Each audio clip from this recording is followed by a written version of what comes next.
Emotional neglect can make us feel distant, less than, anxious, and as if we didn't receive proper support from our family.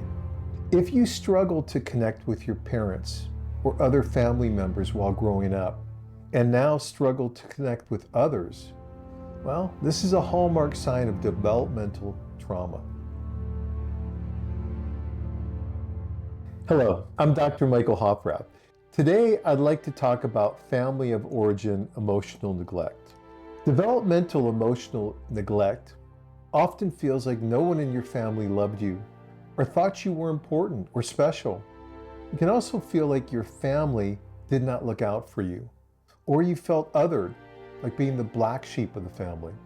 Emotional neglect can make us feel distant, less than, anxious, and as if we didn't receive proper support from our family.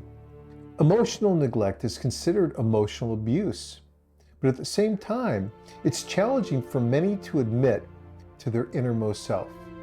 If you struggle to connect with your parents or other family members while growing up, and now struggle to connect with others, well, this is a hallmark sign of developmental trauma.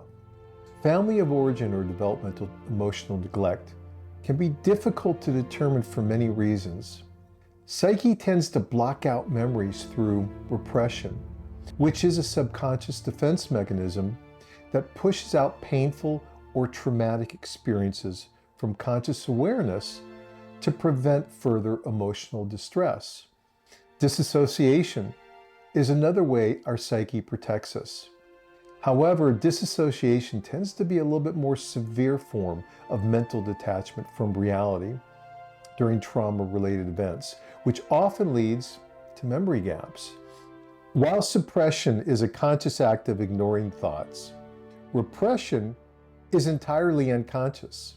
Repression is an unconscious process where the mind pushes distressing memories into the subconscious to cope with overwhelming pain and to protect us from feelings of guilt, anxiety, and emotional distress.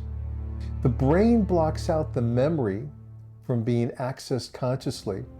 This can be a response to severe trauma and often leads to the victim seemingly unaware that a traumatic experience occurred, while still being affected by the trauma through their behavior and in relationships with others.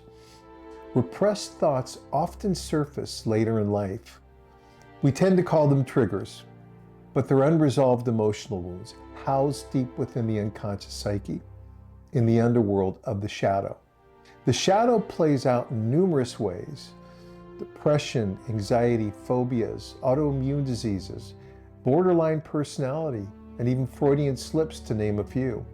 The shadow will always come out at the worst possible time, worst possible outcome. So how do we overcome emotional neglect or developmental trauma? Well, we have to address and confront and befriend the shadow to overcome our fear of it.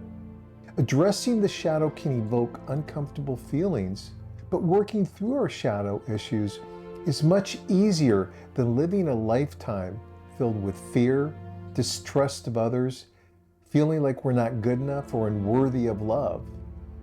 Uncomfortable feelings will not kill you, but repression, besides making you feel miserable, often leads to physiological disease and chronic issues that can shorten your life. I'm Dr. Michael Hofrath.